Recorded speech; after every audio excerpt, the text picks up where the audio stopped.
did it. Call out, boys. It is an F40, so what's the invoice? Oh. Imagine spending a fortune rebuilding a Ferrari 296, replacing damaged parts, rebuilding the body, reconnecting its electrical system, and turning it into something that looks like a race car. You finally reach the moment everyone has been waiting for. The Ferrari is sitting there, looking almost perfect. The battery is connected. The interior is going back together. The bodywork is finished. The car should be ready. You press the button, expecting the screens to come alive and the Ferrari's hybrid system to wake up. But nothing happens. No normal ignition. No engine. No clean startup. Just warning lights and a car that seems completely determined to stay dead. That was the nightmare Matt was facing with this Ferrari 296. And the strange part was that nobody could immediately explain why. The team had already been through the obvious possibilities. They had looked at the hybrid battery. They had investigated the airbags. They had checked electrical connections and tried to understand what the Ferrari's computers were doing. But every answer seemed to create another question. The car was not behaving like a simple broken vehicle. This was a modern hybrid Ferrari, and that meant hundreds of electronic systems had to communicate correctly before the car would allow itself to come alive. One missing signal could be enough to stop everything. One damaged wire could make a perfectly good component look completely useless. And somewhere inside this Ferrari was a problem that had survived every repair attempt so far. What made the situation even more frustrating was that Matt wasn't dealing with a normal Ferrari that had simply stopped working. This car had already suffered serious damage, and rebuilding it meant putting together a machine that had been taken apart piece by piece. The rear quarter had to be repaired. Damaged components had to be replaced.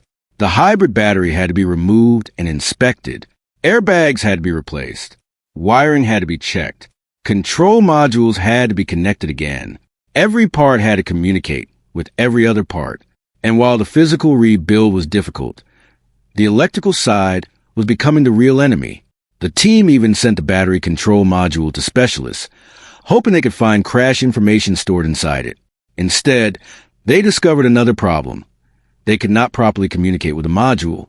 The specialist suggested that the car might eventually need to visit a main Ferrari dealer. That was not the answer Matt wanted. He had taken on the project because he wanted to understand the car and bring it back himself. But there was a limit to what could be done in a workshop without the factory equipment and software needed to communicate with modern Ferrari's most protected systems. Still, Matt refused to stop. If Ferrari had to become the final option, then he wanted to take the car as far as possible first. That meant finishing the rebuild, putting the body back together, reconnecting the systems, and finding out exactly what was wrong before handing the problem to anyone else. Then the story took a completely unexpected turn. Instead of simply restoring the Ferrari to the way it looked before the crash, Matt decided to do something much more ambitious. He had access to genuine Ferrari 296 challenge parts, and the idea was to transform the road-going Ferrari into something that looked like a race car. Suddenly, this was no longer just a repair project. It was becoming a full transformation. The rear bumper would change. The front end would change. The exhaust would change. The bonnet would change. The wheels would change. And then there was a part that would completely alter the car's appearance. A huge rear wing inspired by the 296 Challenge race car. It sounded incredible, but there was a problem hiding behind the excitement. Ferrari's race parts were not always easy to obtain for a road car. Some components were restricted. Some required approval. And some simply stopped being available to Matt once Ferrari understood what he was trying to build. So while the Ferrari was slowly becoming more aggressive on the outside, the biggest question was still waiting underneath everything. Would it actually start? Because there was no point creating the most dramatic 296 road car imaginable if the car could not even turn its own systems on. And that is what made every new modification feel like a gamble. The team could spend hours making the Ferrari look better, but the real battle was still happening inside the electronics. Every new part was being installed while the original mystery remained unsolved. And eventually, Matt would discover something in the wiring that gave him the first real reason to believe they might finally be getting close to the answer. For a while, it looked like Matt was chasing a problem that did not want to be found. The Ferrari could show signs of life, but it would not properly wake up. The hazards could work. The doors could lock and unlock. Some systems could respond when power was connected, yet the ignition itself remained stubbornly dead. That made the diagnosis far more difficult, because it proved that the Ferrari was not completely without power. Something was communicating. Something was working. But somewhere in the chain between the battery, the control modules, the safety systems, and the hybrid system, an important message was being blocked. The team had already considered the possibility that the crash had triggered safety systems inside the car. On a modern hybrid Ferrari, that matters more than it would on an older petrol car. A serious crash can tell the car's computers that something dangerous has happened, and the vehicle may refuse to activate certain systems until those warnings are cleared. That is why the hybrid battery became such an important part of the investigation. The battery was not simply a box full of power. It had its own control electronics, and those electronics had to communicate with the rest of the car.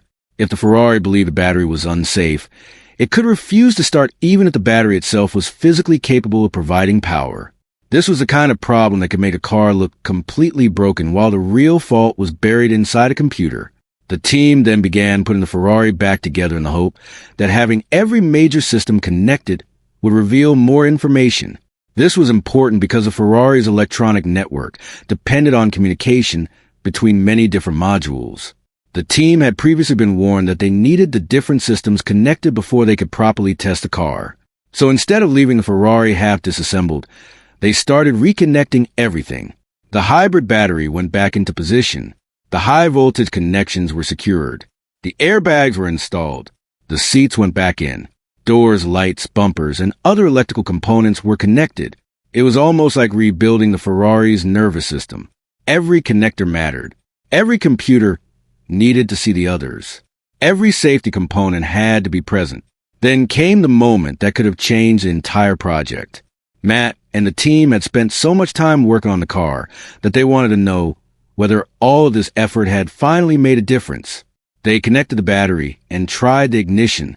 For a second, there was hope, but the Ferrari did not suddenly roar into life. Instead, the same problem returned. The hybrid system still reported a failure, and the ignition still would not behave normally. It was one of those moments that can destroy the confidence of an entire team. They had followed the instructions. They had connected the major systems. They had replaced damaged safety equipment. Yet the Ferrari was still refusing to cooperate. And now the question became even more frustrating. If the car had all the major parts connected, what was stopping computers from allowing it to start? Mat did not want to give up, so the team started checking the simple things again. Fuses became a target. It may sound basic, but when a complicated car refuses to wake up, a single failed fuse can sometimes create a chain of strange warnings. Mat even went through the fuses late at night because he wanted to eliminate every possible cause before accepting that the problem was something more serious. But there was no easy answer waiting there. This was the point where the rebuild became less about replacing broken parts and more about understanding what the Ferrari was trying to tell them. The problem was not visible from the outside. There was no obvious piece hanging off the car. No broken engine part was sitting on the floor. No simple mechanical failure explained the silence. Instead, the Ferrari was behaving like a machine that had locked itself down. And the more Mat learned about the car, the more complicated that became. This was a hybrid supercar with systems designed to protect the driver, the battery, and the car itself. A normal car might let you replace a damaged battery and continue driving. The Ferrari systems were far more careful. If one computer believed the car had been involved in a serious crash, another computer might receive that information and refuse to activate. That meant the team could replace physical parts all day and still not solve the real issue. They needed to find the electronic reason behind the refusal. Then came the decision that changed the entire direction of the build. Instead of waiting around for the starting problem to be solved, Mat decided that the Ferrari should become something much more special. He had access to genuine Ferrari 296 Challenge parts, and the idea was too tempting to ignore. The 296 Challenge was built for racing, with a much more aggressive body design than the normal road car. If Mat could adapt those parts to his damaged Ferrari, the finished car could look like a machine that had escaped from a racing paddock. But this was not going to be a simple body kit installation. The race parts were designed for a different version of the 296, and the road car underneath had different equipment. Parking sensors had to be adapted. The rear camera needed a new mounting position. The bumper required new holes and brackets. The exhaust and rear diffuser had to work with the road car systems. And then there was the giant rear wing. The more Matt looked at the challenge parts, the more obvious it became that this project was going to require serious fabrication. But that was exactly what made it exciting. The Ferrari was no longer being rebuilt simply to look like the car it once was. It was being rebuilt into something that had never existed in this exact form before. There was just one problem that nobody could ignore. Underneath the new bodywork, the Ferrari was still the same silent 296. The team could make it look like a race car, but they still needed to make it behave like a working Ferrari. And soon, they would discover that the hardest part of the transformation wasn't the bodywork at all. It was the hidden wiring connecting the car's computers together. The Ferrari was about to change from a damaged road car into something that looked like it belonged on a racetrack, but getting there was going to be much harder than simply buying a body kit and bolting it on. The 296 challenge parts were designed for a very different purpose. They were made for a dedicated race car, not a road-going hybrid that still had parking sensors, road car electronics, air conditioning, and all the other systems Ferrari had built into the normal 296. That meant every new part created another problem. The rear bumper looked incredible, but it needed different openings and mounting points. The camera had to be moved. The parking sensors had to be positioned carefully. The wiring needed to be routed through parts that were never designed for this combination. And every time the team solved one issue, another one appeared. But Matt was committed. The whole reason for using genuine challenge parts was to make the finished Ferrari look as close to the real race car as possible. Cheap aftermarket panels would have been easier, but they would not have given the same result. Matt wanted the real thing. That meant taking parts intended for a completely different car and finding a way to make them work on his 296. It was the kind of project that could easily become a disaster if even one measurement was wrong. And the biggest challenge was still waiting at the back of the car. The rear wing was going to be one of the most dramatic changes. A normal Ferrari 296 is already an aggressive-looking car, but the challenge version takes that aggression to another level. The rear wing is huge, and mounting something that large onto a road car requires more than simply making it look straight. The structure underneath has to support it. The mounting points need to be accurate. The body panel needs to be cut in exactly the right places. If the holes are even slightly wrong, the entire wing can sit incorrectly. So the team used measurements from a race car to work out where the mounting points should go. They created templates and carefully marked the positions before making permanent changes to Ferrari. This was one of those moments where the rebuild became much more than a normal repair. Matt wasn't just replacing damaged parts with factory replacements. He was changing the Ferrari itself.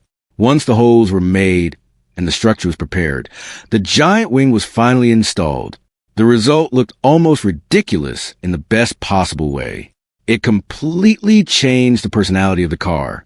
The Ferrari no longer looked like a damaged road car waiting to be repaired. It looked like something designed to attack a racetrack. But even as the team admired the new look, they knew there was a problem hiding underneath it. The Ferrari still had not started. The wing could be perfect. The body could be perfect. The exhaust could look incredible. None of that mattered if the electronics continued to keep the car locked down. Then Ferrari made the situation even harder. Some of the parts Matt needed were no longer available through the normal ordering process.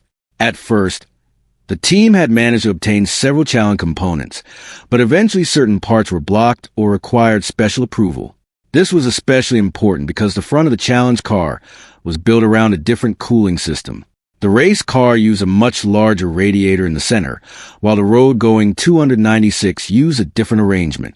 The normal road car radiators physically interfered with the challenge-style front bumper, which meant the team could not simply install the new bodywork and move on. Now they had a choice. Either abandon the challenge conversion, or find another way to make the front end work. Matt chose the second option. But this created another major engineering problem, because the cooling system was not something they could ignore. The 290 SIXS hybrid powertrain generates serious heat, And the cooling system has to deal with much more than just engine temperature. There are different systems that need to remain within safe operating ranges, and the air conditioning system also plays a role in keeping the battery system cool. The team therefore had to think about the entire cooling package rather than simply removing the original radiators and hoping for the best. This was becoming a huge chain reaction. Change the bumper and the radiators no longer fit. Change the radiators and the hoses need to move. Move the hoses and brackets need to be created. Change the front structure, and crash sensors may need new positions. Suddenly, one body modification had turned into an engineering project of its own. The team eventually accepted that the original radiator arrangement was not going to work with the challenge front end. A larger race-style radiator would have to be installed, and that meant more fabrication. Parts had to be moved. Brackets had to be made. Water lines needed different routes. Sensors had to be relocated. The front of the Ferrari became a workshop project all by itself. But strangely, this was also where the build started to become exciting again. Every time Matt and the team solved another physical problem, the Ferrari moved closer to the vision they had in their heads. The front bumper began to sit correctly. The splitter mounts were adapted. The headlights were refitted. The bonnet was being prepared for the race-style design. From the outside, the car was becoming something special. If someone walked into the workshop at this stage, they could easily believe the project was almost finished. But the people working on it knew better. They were still carrying the biggest unanswered question from the beginning. The Ferrari looked better every day, yet it was still unable to do the one thing Ferrari is supposed to do: start and drive. That contrast became almost painful. The more beautiful the car became, the more frustrating the electrical problem felt. Matt was building something that looked ready for the track, while knowing that the car might still be trapped by a hidden electronic fault. Then came a discovery that gave the team a new reason to hope. While working around the wiring near the side of the car, they noticed damaged communication wires. These were not ordinary wires carrying power to a light. They were part of the CAN network, the communication system that allows different computers inside the Ferrari to exchange information. And this suddenly mattered a lot. Remember, the team had already been told that the car needed its different electronic systems properly connected before it could start. If these communication wires were damaged, one computer might not be able to hear another. The Ferrari could have perfectly good batteries, perfectly good control units, and perfectly good motors, yet still refuse to operate because the computers were effectively unable to agree on what was happening. It was the first clue that felt like it could connect several of the problems together. Matt's dad repaired the broken wires and protected the repaired section. Then everyone waited for the moment that could finally prove whether they had found the answer. The car was connected again. The systems were tested. The team watched for any change. And for a moment, it looked like something had actually happened. The Ferrari began recognizing the charger in a way it had not done before. That was a small victory, but it was important. The repair had changed the behavior of the car. It meant the wiring problem had been real. But then the excitement disappeared.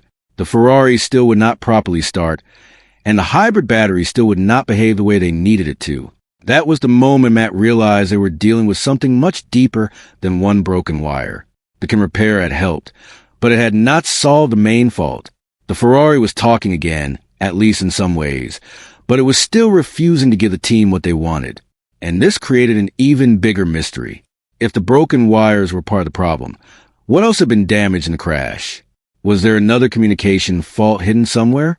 Was the hybrid system still carrying crash information? Was one of the safety modules refusing to clear? Or had the crash created a problem that could only be removed with Ferrari's own diagnostic equipment? The team did not know yet, but now they had something they did not have before: a direction. They knew the electronic network had been damaged. They knew the car reacted differently after the repair. And they knew the remaining fault was probably connected to the same complicated system. The physical rebuild continued, but the real battle had moved into the computers. Matt could replace panels. Bob could fabricate brackets. The team could build a race-style Ferrari from the ground up. But none of them could simply look at the car and see what the computers were thinking. And that was about to become the most frustrating part of the entire project, because the Ferrari was getting closer and closer to looking finished, while the one problem that mattered most was becoming harder to solve.